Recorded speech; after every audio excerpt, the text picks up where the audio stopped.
She thought her past was buried forever, until her daughter pointed at a stranger in a crowded restaurant and said, "Mom, that waitress has your necklace." That single moment unraveled 12 years of silence, lies, and a life rebuilt from nothing. A missing woman presumed dead. A pendant that never should have resurfaced. And a secret so dark someone was willing to kill again to keep it buried. Stay with us. What happens next will make you question everything you believe about love, memory, and betrayal. He never stopped waiting for her.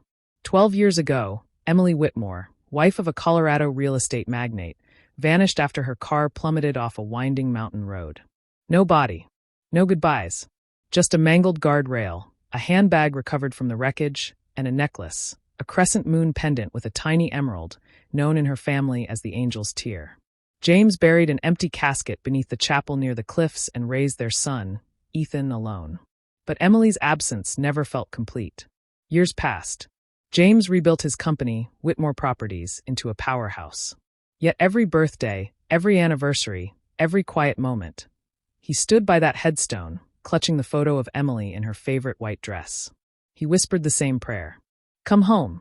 And then, on a perfectly ordinary evening in Nashville, that prayer took form in the most unexpected way. "Dad." Ethan's voice cut through the clinking of silverware at a small roadside diner called Granny Betty's Kitchen. "That waitress. Her necklace. It's the same as Mom's." James turned slowly. His heart stilled. There, moving gracefully between tables, was a woman with auburn hair and quiet eyes that echoed a face etched into his soul. Around her neck gleamed the same crescent moon pendant, his family's heirloom. His knees went weak. She was laughing gently with a child seated nearby. Something about her smile tugged at him in a place he had long buried. The woman noticed his stare. She offered a polite, distant smile. James barely managed to speak. "Excuse me, that necklace, is it a family piece?" The waitress blinked. "I don't know, actually. I've had it for as long as I can remember." That line shattered something inside him. It wasn't just her pendant. It was her voice, her posture, the way she tucked her hair behind her ear. It was Emily. But it couldn't be. Emily was gone. Back at their estate, James couldn't sleep. In his study, he pulled out a sealed envelope he hadn't opened in over a decade. A business card belonging to Jack Thompson, the private investigator who had once doubted the official version of Emily's disappearance. At 2:11 a.m., James dialed the number. "It's James Whitmore," he said. "Jack, I think Emily might be alive." Across town, the woman in question, Hope Carson, stood in front of her bathroom mirror, heart pounding. The moment she'd locked eyes with the man in the suit, a surge of unease had rushed through her. Not fear, something deeper. Recognition. But how could that be? She didn't remember anything from before Betty Reynolds, the tough-love owner of the diner, had found her, bloodied and pregnant, on the side of a road 12 years ago. All she had on her was that pendant. And no name. Doctors called it dissociative amnesia. She called it a blessing and a curse. Her daughter, Riley, now 11, was a math prodigy with a quick wit and a warm heart. The girl was everything to her. And Hope had built a quiet life, waitressing at the diner, hiding in plain sight.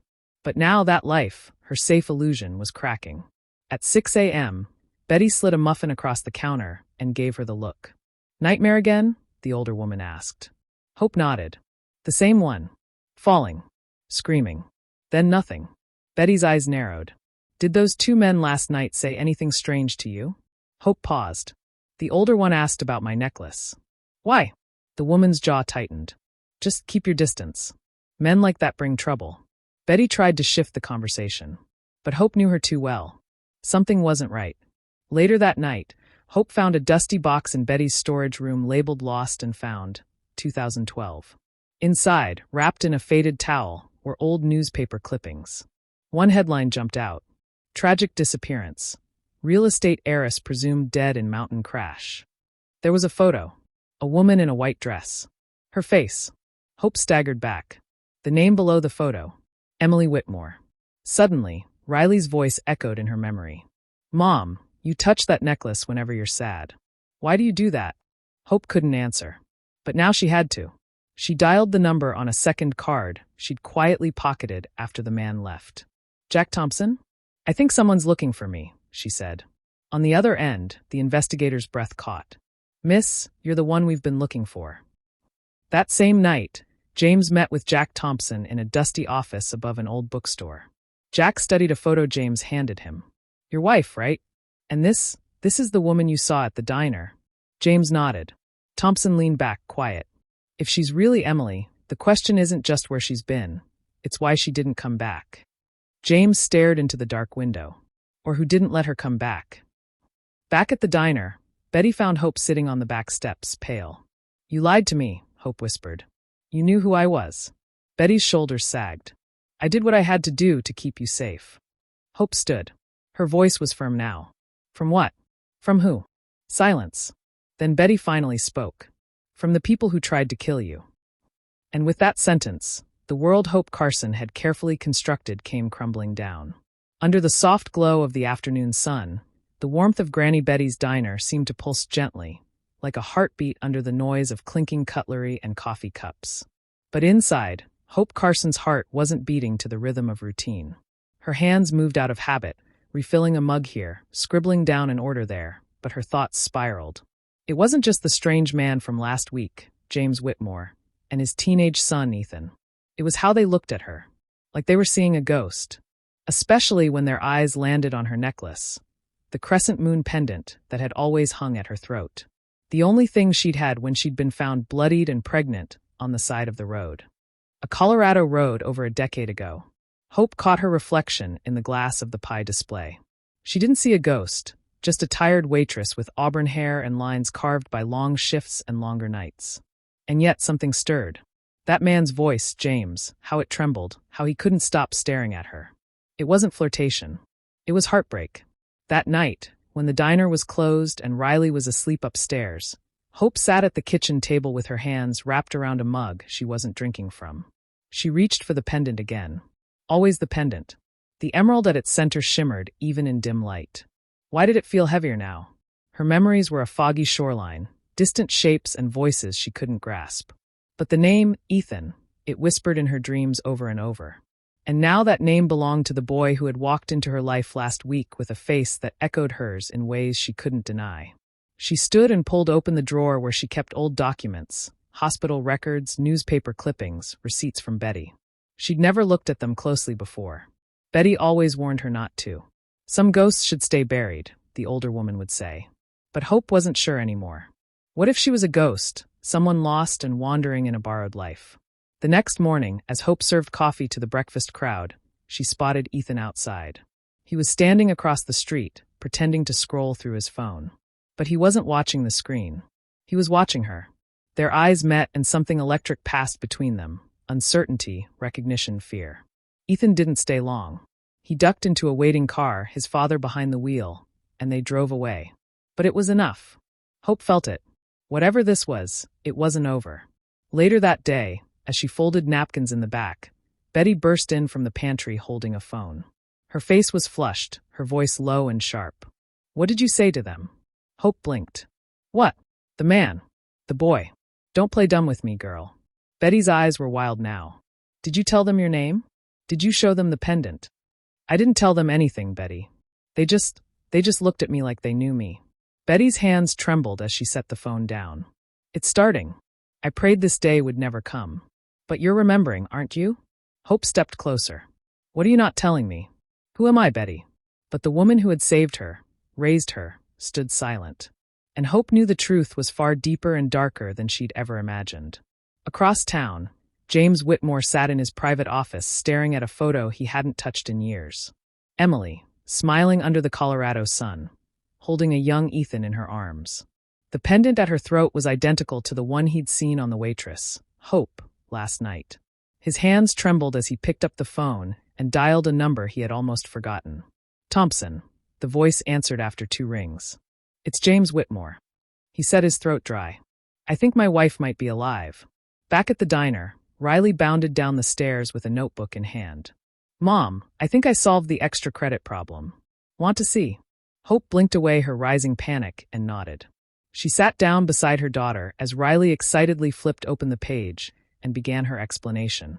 But even as her daughter's voice filled the room, Hope's mind was elsewhere, racing toward a name she hadn't dared say aloud. Emily. That night, when Riley was asleep, Hope went to the attic where Betty had stored her few belongings. She dug through old boxes, finally uncovering a small wooden one marked hospital. Inside, she found a single photograph, worn at the corners, of a woman holding a child. The woman looked like her. The pendant around her neck shimmered, even in black and white. Hope clutched the picture to her chest, tears spilling silently. Who had she been before Hope Carson? Who had she left behind? She didn't hear Betty approach until the older woman's voice cracked behind her. Put it back. That life nearly destroyed you. Hope turned, fury in her eyes. But it was mine, wasn't it? Yes, Betty whispered. It was. And in that moment, the first thread of truth was pulled loose. What would you do if your entire identity might be a lie? Would you chase the truth, no matter the cost? The knock at the door came just after midnight. Hope was sitting alone in the living room, the photograph still in her lap, the pendant warm against her chest. Riley was asleep upstairs, unaware that her mother's world was unraveling. Hope stood, hesitated, then opened the door. James Whitmore stood there, eyes tired but searching. Behind him, Ethan hovered, uncertain but hopeful. For a moment, no one spoke. I'm sorry, James said finally, his voice barely a whisper. I shouldn't have come so late. But I need to know. Is it you? Hope couldn't speak. Her throat closed. She glanced at Ethan, then back at James. Slowly, she stepped aside. They entered. Inside, under the flicker of the hallway lamp, James looked at her pendant, then into her eyes. 12 years ago, my wife disappeared. The search went on for months, years even. But there was never a trace. Just her purse. And silence. The only thing we never found was you. Hope's voice came.